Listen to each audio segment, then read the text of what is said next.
Hi, my name's Sonya Hundal and I'm a writer in residence with First Story, and I have the fantastic good fortune to be with a fabulous school in Boston in Lincolnshire called Haven High.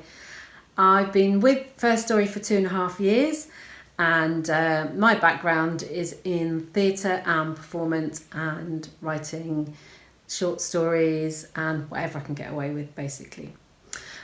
This workshop is all going to be about museums, and this idea came about because I'd been thinking about a story by H.G. Wells called The Time Machine, and you've probably seen the film, in this there's a scene where the inventor of the time machine enters a building and slowly starts to realise that the building he's in is the Natural History Museum in London. And it got my mind thinking about how we place so much importance on knowledge in museums and what happens over time with that knowledge and how we perceive that knowledge over time. That sounds very deep. This workshop is a bit more fun than that. That was where I started, and then I thought, oh, that's a bit deep, right? So we're going to do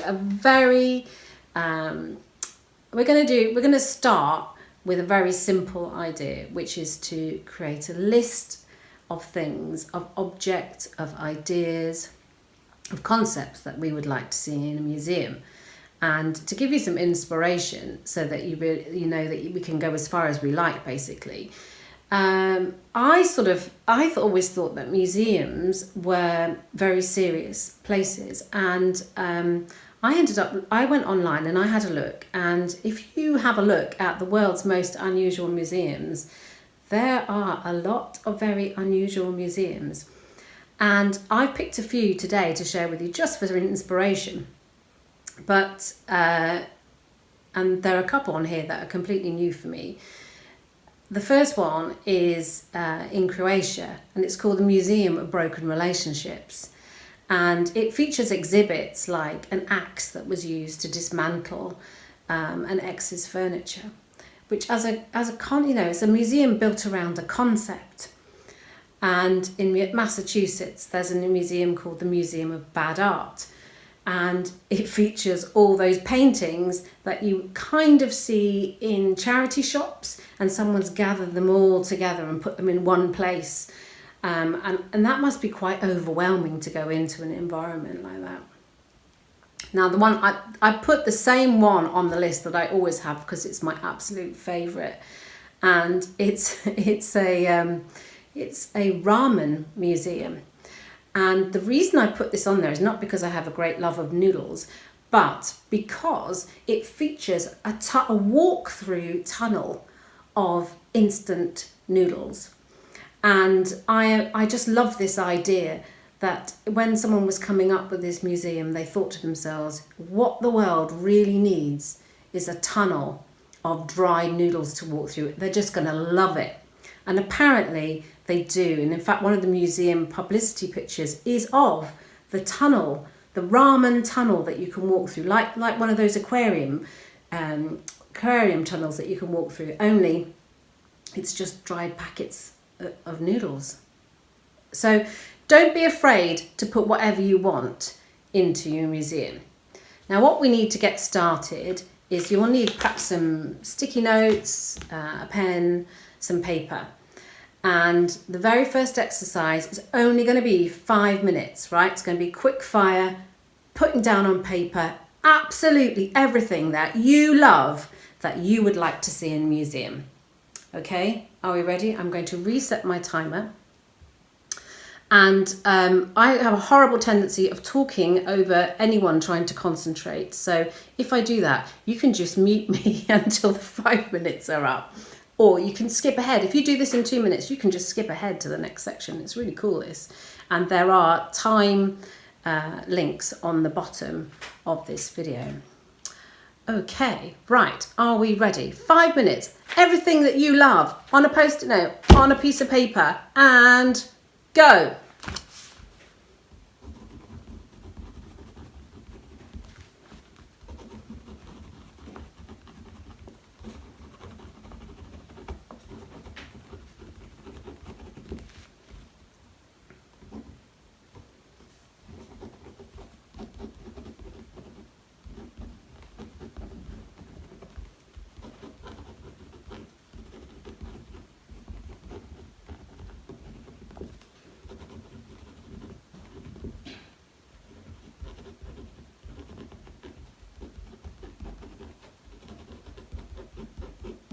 How you doing? I'm nearly at the bottom of my post-it note, and we're only 1 minute in. So keep going. If you've got a list already, one of the things you can do is start writing a little note to each side of it as to why these things are important to you.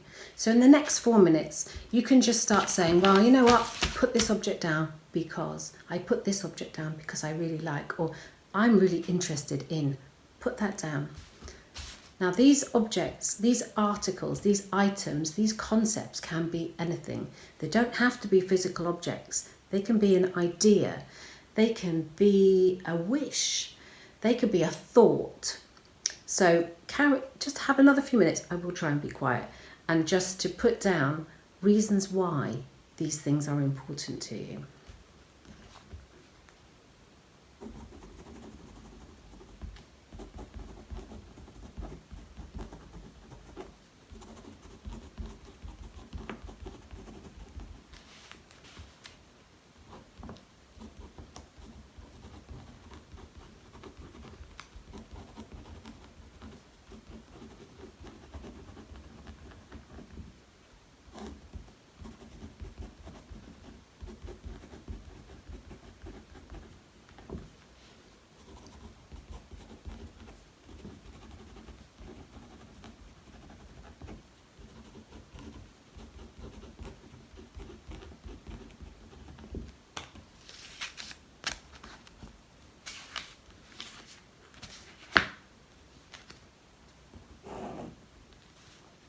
If you want to, you can also explain that the reasons, if you might be the only person who really knows about these. You might be a specialist in this area. So if you're a specialist, if you have particular knowledge about these things, write that down too.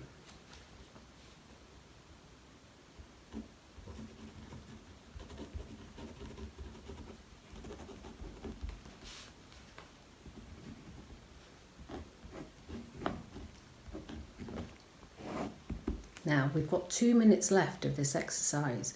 What you can do is just maybe rank the objects or think about how you might group those objects. So if you know, which are the really, really important ones? Which ones feel like they go together? You can think about this in the ways that museums are designed. So you have like your Egyptology section, or you have your ancient Roman Greek, or Roman objects from Roman Greek. Can't get the words out, but you know what.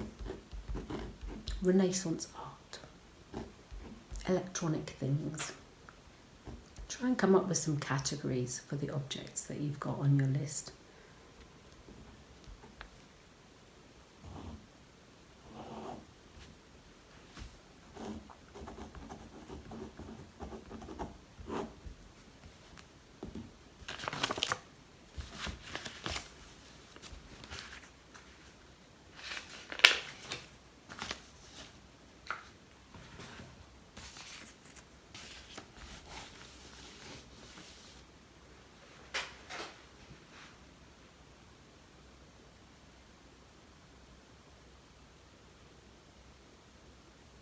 Okay, so we're coming up, we have about 30 seconds left. Just take time to read your list. I bet you've got some amazing things on there. Perhaps there are some unexpected items on there as well. They're usually the most interesting. Okay.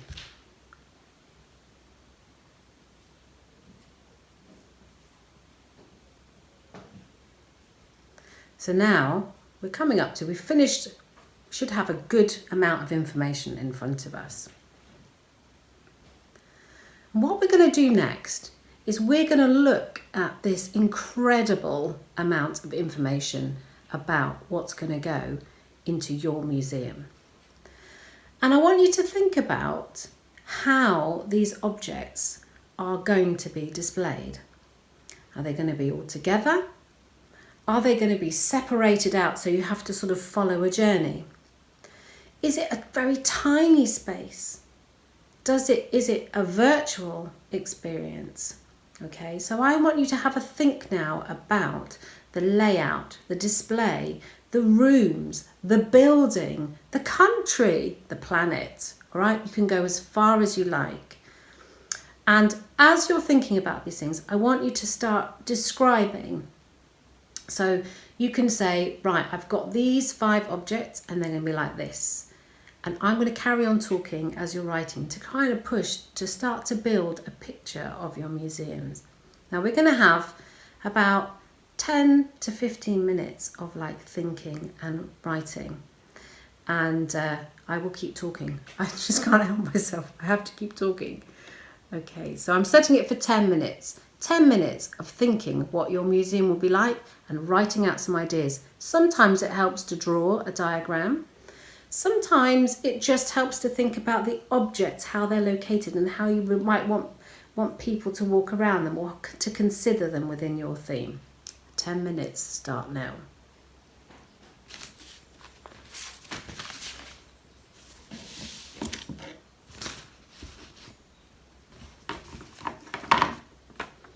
And if you have a theme, write down the theme of your museum. If it's a concept, like the Museum of the Broken Heart or the Broken Relationships, use that. Use an idea like that. If it's just a museum about tanks, call it the Museum of Tanks, unless you've got a better name. So think about the name of your museum. Think about the space that your museum will occupy.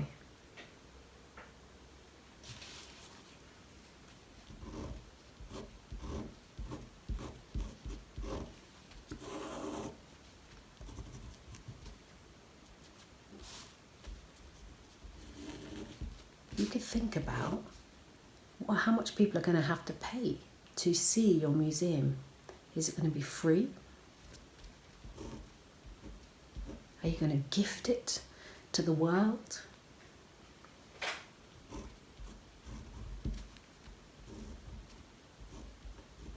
Or are you going to keep it very private? Who's going to be allowed to come and see your museum?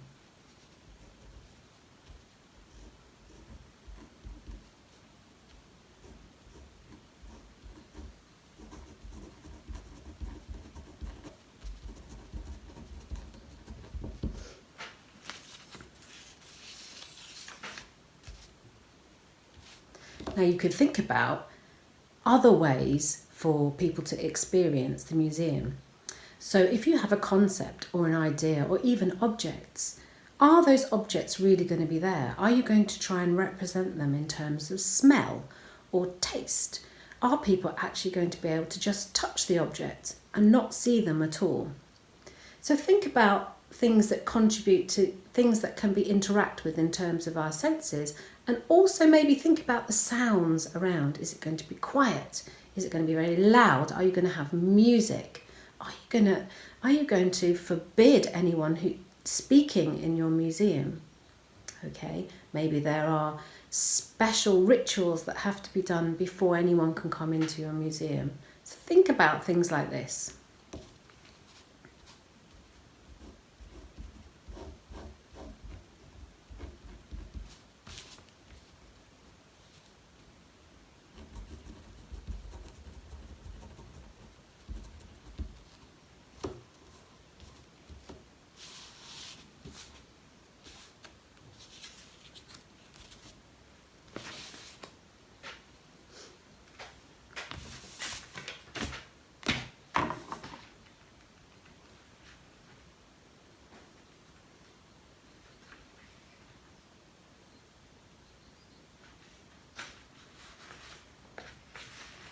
I'm going off just for 1 second to find some objects for my museum.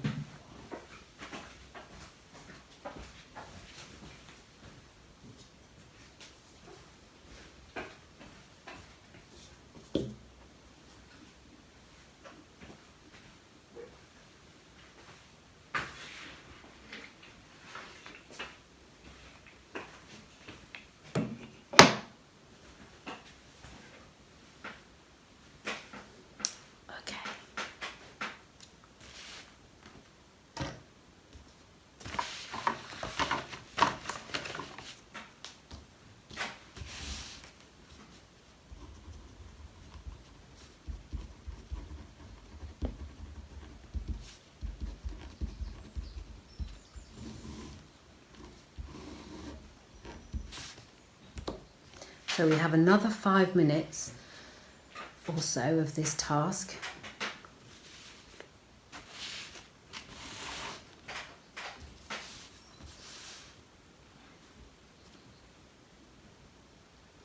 You could also think about having some type of exhibition where there's no explanation whatsoever, and the people that come in have to interpret what they've seen without any prompts or without any other information. So that would be a totally different experience.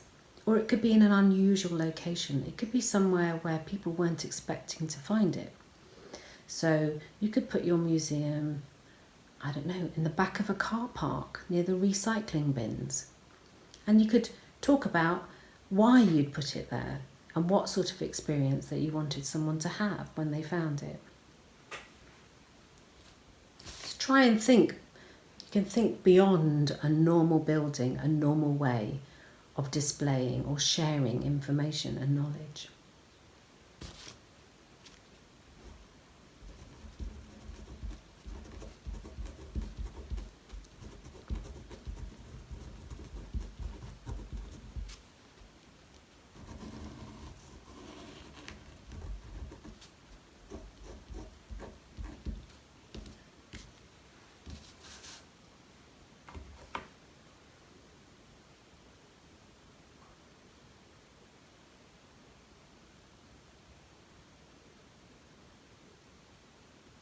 Maybe your museum is part of a journey or a part of a quest.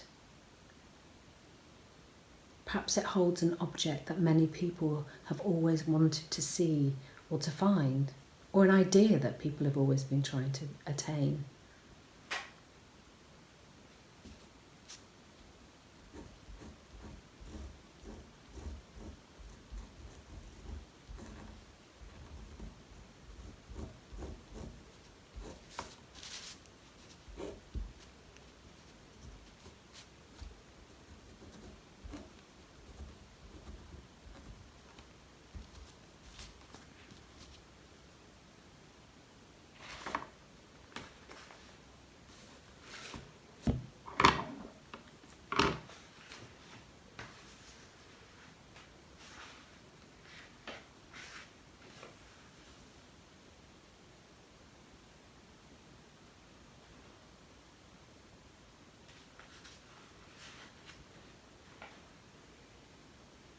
Okay, so we've gone for the last 3 minutes of this exercise. So I want you to think about who do you want to come and visit your museum? Who do you want to see your exhibitions and your wonderful displays wherever they are? And who's going to open the place? What's the opening ceremony going to be like? Is it going to be quiet? Is it going to be just a few crackers and nibbles and a few drinks? Or is it just going to open with no ceremony whatsoever? Just have a think about those sort of things.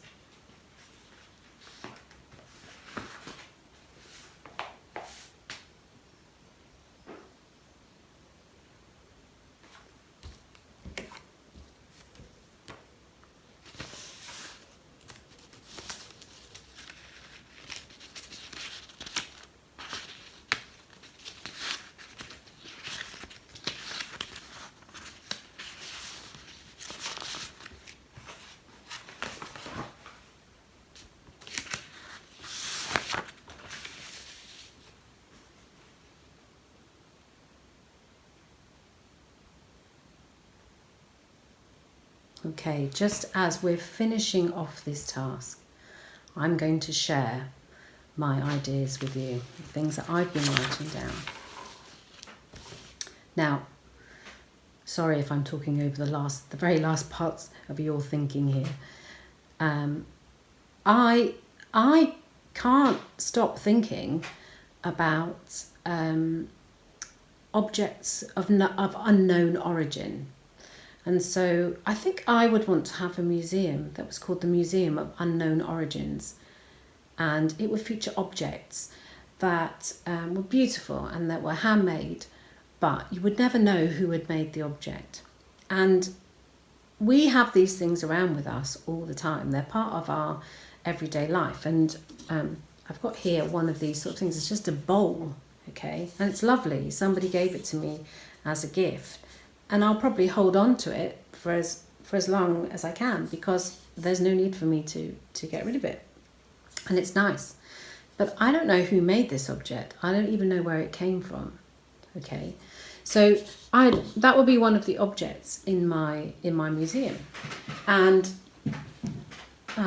this blanket would be in my museum. I mean, it's a very ordinary blanket, and I've used it for years as a picnic blanket, not realizing that this is a blanket that was made in a factory in India. And my mother had it for many years. And, you know, but I don't know who actually made it. It's about 70 years old, almost an antique.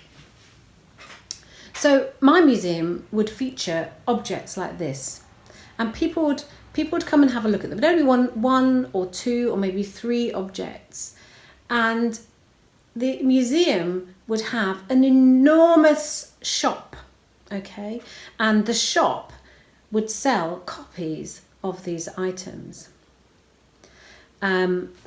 I'm going to read, that's my ideas for the museum. I'm going to think about how a little bit more. I'm going to write a piece about this. But I want to read to you another example of a museum. And this is a lovely piece from one of the anthologies that I've done with Haven High. And it's called The Soul Finder Archive. And in it, Mehak Ahmed has written about the Museum of the Eyebrow. The Museum of the Eyebrow features a sit-in ride with combinations of 4 seats, 8 seats, 21 seats for any size of family, so that you can journey through eyebrow history in comfort.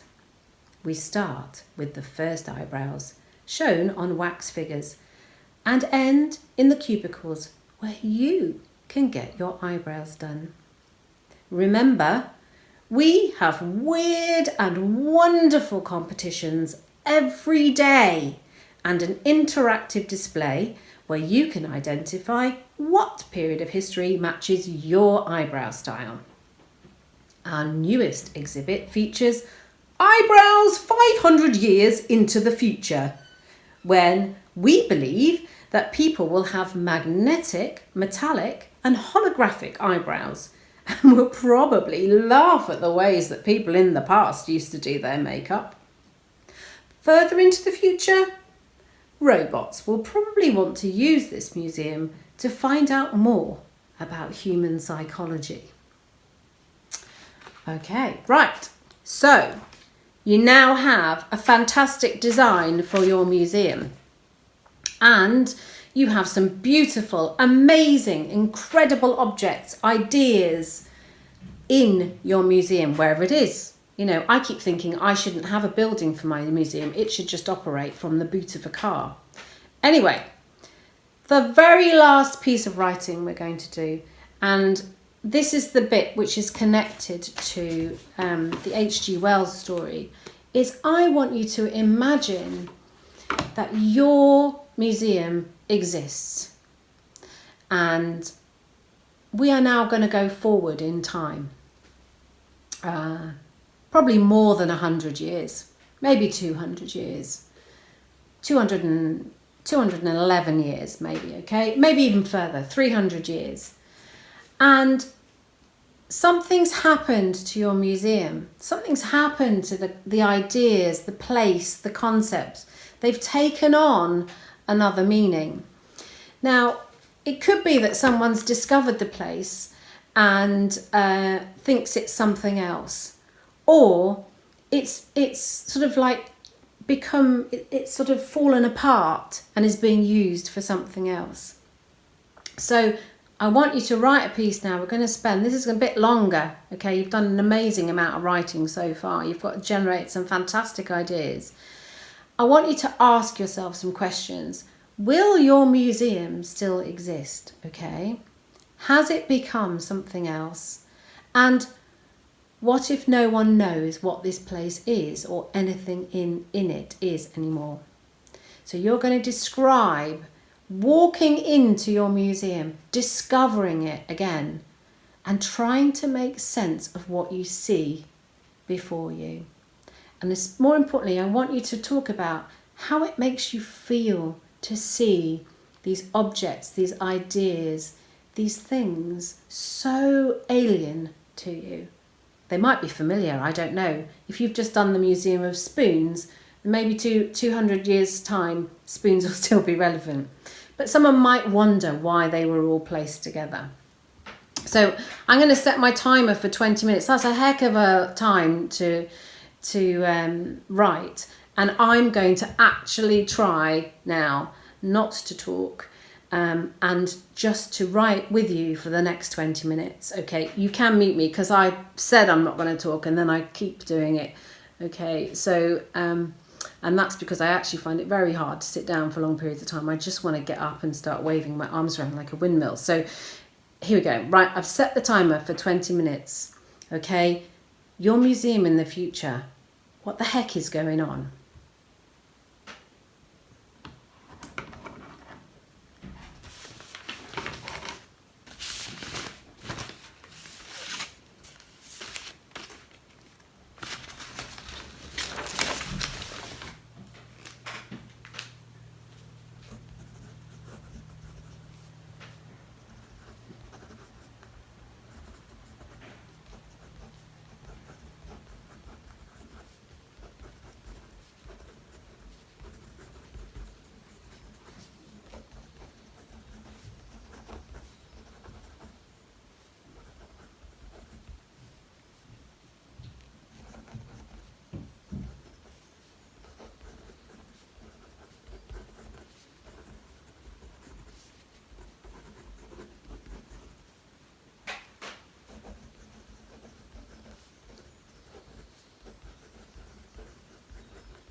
How are we all doing?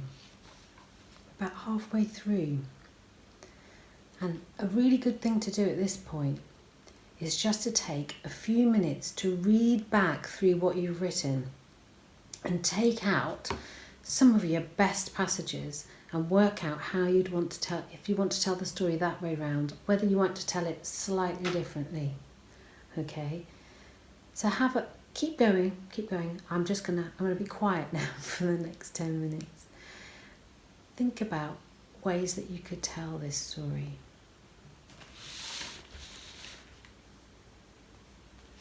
Has someone made a documentary film about this museum in the future? Is it in a history book? Is it a reporter who's discovered this place? So now you've got your story. Think about the way this story is going to be told.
So we have about 6 minutes left of this writing exercise. And as you're finishing off writing, just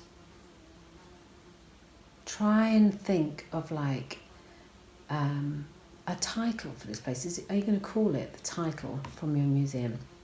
And what I'd like you to do is to think about, are you going to have some fantastic pieces here, is to share some of these with us on Instagram and Twitter.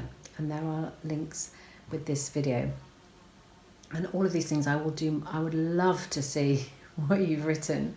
I'm always amazed at the things that come out of the groups that I work with, and I will try. I'd love to see what you've written, and I want to be quiet again for another minute or so that you can finish off your piece, and then I'll share what I've come up with as well.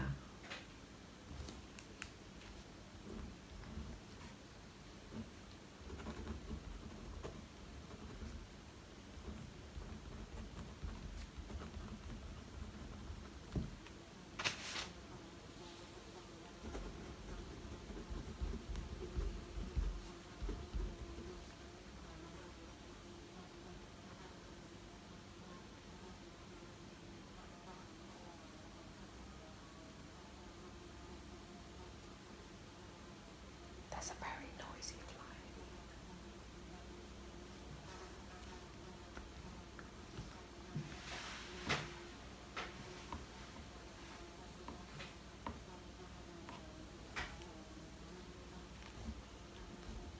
To have 4 minutes left.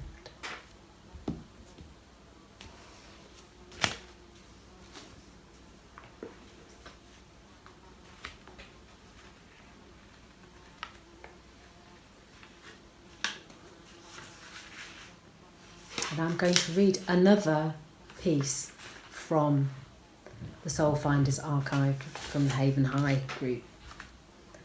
And this is called The Cheese Museum by Markuss Bublauskis.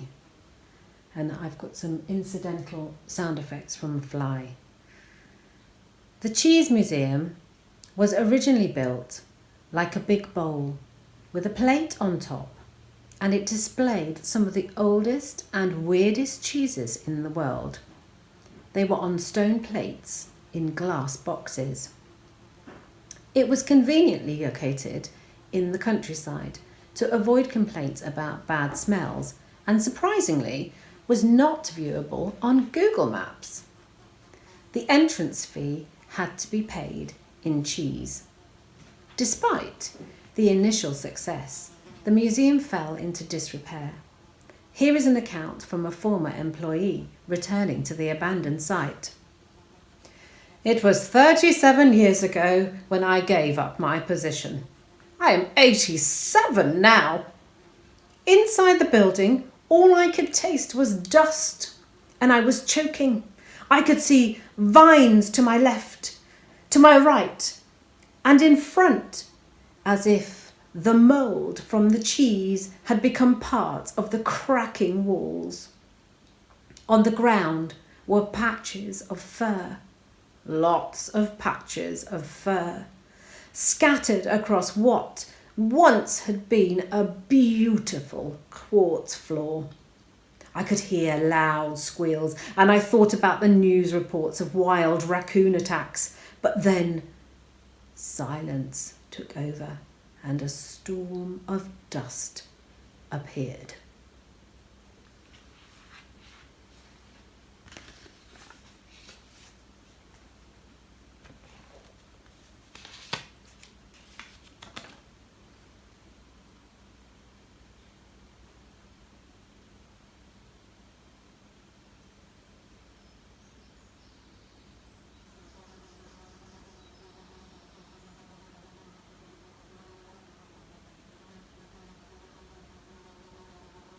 I like the way I've got a comedy fly that's quiet most of the time I'm talking and then just strikes up. I can't even see it.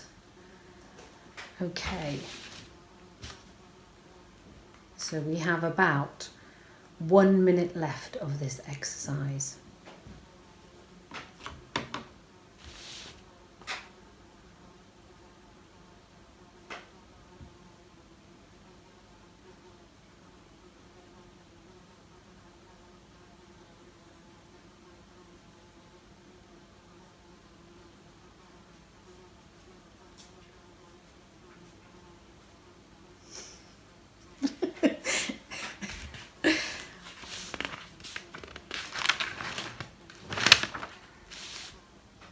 Did the fly not know it was a closed set? What's going on? Okay, we're coming up to the last 30 seconds. And I'm going to share what I've been writing for you during this exercise. Okay, so you've just done the most enormous piece of writing, and I hope you're really pleased with what you've come up with. And like I said before, I'd love to see the ideas that you have for your amazing museums. And this is what I've been scribbling whilst you've been writing. I've been writing about the Museum of Objects of Unknown Origin. The last member of this museum has disappeared, and the museum no longer exists. It used to be that once a year, on the eve of the summer solstice, people would bring the objects their ancestors had bought from the museum shop and together, and they would arrange them in such a way so that they could pay respects to their ancestors. They believed that placing the objects in carefully prescribed patterns would realign the energies of the planet. Now, sadly, only old recordings of the service are played. And that's so that people at home can bring those objects together and feel the energies of the planet connect. Once, long ago, there was a protest at the museum over a display of packets of unopened pan scrubbies. A family locked themselves inside one of the display cabinets, which caused great distress for the energies of the planet. I hope you've enjoyed this workshop, and I hope you've got some amazing pieces of writing that you would love to share, and that you would like to, perhaps you might even want to rewrite them, or you can broadcast them. You can make videos of yourself reading these fantastic stories. I hope that you've had a lot of enjoyment from this workshop. I've really enjoyed doing it. It's been incredible for me to sit down for so long and not run around. So thank you so much.